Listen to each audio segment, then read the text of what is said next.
আলুর দম তো অনেক খেয়েছেন, একবার ওলের দম এভাবে রান্না করে খেয়ে দেখুন, সকলে কিন্তু চেটেপুটে খাবে। নমস্কার বন্ধুরা, টেস্টি ডিশেস বাই রুমা চ্যানেলে আপনাদের সকলকে স্বাগত জানাই। আজকে আমি সম্পূর্ণ নিরামিষভাবে করা ওলের দমের রেসিপি আপনাদের সঙ্গে শেয়ার করব। ওলের দম করার জন্য আমি ওলগুলোকে একটু বড় বড় আকারে কেটে নেব। ওলগুলো কাটার আগে কিন্তু আমি ভালো করে ধুয়ে নিয়েছিলাম। এবার ওলগুলো একটু ভাপিয়ে নেব। এর জন্য প্রেশার কুকারে দিয়ে অল্প নুন দিয়ে 3টে থেকে 4টে সিটি দিয়ে নেব। জল ঝরিয়ে ঠান্ডা হতে দেব। এবার কড়া বসিয়ে দেব। কড়াতে সাদা তেল দিয়ে তেলটা গরম হলে ওলগুলো দিয়ে আমি ভেজে নেব। ওলটা ভাজার সময় একটু ধীরে ধীরে ভাজবো। অল্প হলুদ দেব, এতে কালারটা কিন্তু খুব সুন্দর আসে। ওলটা বেশ লাল করে আমি ভেজে নেব। ওলটা আমার সুন্দরভাবে ভাজা হয়ে গেছে, বেশ লাল হয়ে গেছে। এবার আমি ওলগুলো তুলে নেব। এবার কড়াতে আমি দিয়ে দিব সর্ষের তেল। রান্নাটি আমি সর্ষের তেলেই করব। তেলটা গরম হলে ফোড়নে দেব গোটা গরম মশলা, তেজপাতা এবং গোটা জিরে। ফোড়ন থেকে সুন্দর গন্ধ বেরোলে আমি এর মধ্যে দিয়ে দেব টমেটো কুচি। একটা মাঝারি মাপের টমেটো আমি কুচি করে দিয়ে দেব। অল্প নুন দেব, এতে টমেটো ভাজাটাও ভালো হবে এবং তেল ছিটে বাইরেও বেরোবে না। টমেটোটা আমার মজে এসেছে। এবার আমি এতে দিয়ে দেব 1 চামচের মতো আদা বাটা, ছোটো চামচের 1 চামচ জিরে গুঁড়ো, 1 চামচ ধনে গুঁড়ো, পরিমাণ মতো হলুদ, পরিমাণ মতো লঙ্কার গুঁড়ো। অল্প জল দিয়ে মশলাটা কষিয়ে নেব। আমি 250 গ্রাম ওলের মাপ হিসাবে মশলাগুলো দিয়েছি। আপনারা কিন্তু ওলের মাপ অনুসারে মশলার পরিমাণ বেশি বা কম করে নেবেন।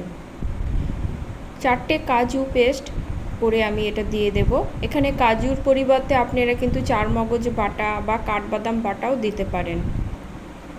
কাজুটা দিলে কিন্তু গ্রেভিটা বেশ ঘন হয়, একটু ক্রিমি টেক্সচার আসে, খেতে কিন্তু বেশ ভালো হয়।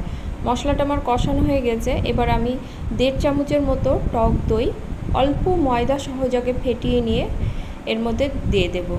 গ্যাসের ফ্লেমটা লোতে রেখেই মশলাটা আমি কষিয়ে নেব। রান্নাতে দই ব্যবহার করলে লবণ কিন্তু প্রথমে দেবেন না, লবণটা শেষের দিকে দেবেন, তাহলে কিন্তু দইটা ফেটে যাবে না। মশলাটা আমার কষানো হয়ে গেছে, তেল ছাড়তে শুরু করেছে। এবার আমি এতে জল দিয়ে দেব। খুব একটা জল দেব না, যে পরিমাণ গ্রেভি রাখতে চান সেই হিসাবে জল দিলেই হবে। জলটা দিয়ে আমি এবার এর মধ্যে দিয়ে দিব স্বাদ অনুসারে নুন আর দেব অল্প পরিমাণে চিনি। নিরামিষ রেসিপিগুলোতে একটু চিনি দিলে টেস্টটা বেশ ব্যালেন্স হয়। ঝালের জন্য 2টো কাঁচা লঙ্কা চিড়ে দিয়ে দেব। ঝোলটা ফুটে উঠলে ভেজে রাখা ওলটা দিয়ে দেব। আবারও ভালো করে মিশিয়ে নেব। মিশিয়ে নিয়ে ঢাকা দিয়ে 7 থেকে 10 মিনিটের মতো রান্না করে নেব। গ্যাসের ফ্লেমটা কিন্তু মাঝারি টু লোতেই থাকবে। 5 থেকে 7 মিনিট পরে ঢাকা খুলে দেখে নেব। দেখুন গ্রেভিটা কিন্তু অনেকটাই কমে এসেছে। ওলটা যেহেতু আমার 90% সেদ্ধ ছিল, তো এতক্ষণে আমার ওলটা কিন্তু পুরোপুরি সেদ্ধ হয়ে গেছে। একটু গ্রেভিটা শুকিয়ে এলে আমি এর মধ্যে দিয়ে দিব অল্প পরিমাণে গরম মশলার গুঁড়ো, 1 চামচের মতো ঘি। ভালো করে এবার সব উপকরণ মিশিয়ে নিলে এই ওলের দম রেডি। ভাত, রুটি, পরোটা সব কিছুর সঙ্গেই কিন্তু এই ওলের দম খেতে ভালো লাগে। আজকে আমার এই ওলের দমের রেসিপিটি আপনার যদি ভালো লেগে থাকে লাইক কমেন্ট করবেন এবং কমেন্টে কিন্তু অবশ্যই জানাবেন রেসিপিটি কেমন হয়েছে। আজ তাহলে এ পর্যন্তই, দেখা হবে পরের কোনো নিরামিষ রেসিপি নিয়ে। সকলে খুব ভালো থাকবেন। ধন্যবাদ সকলকে।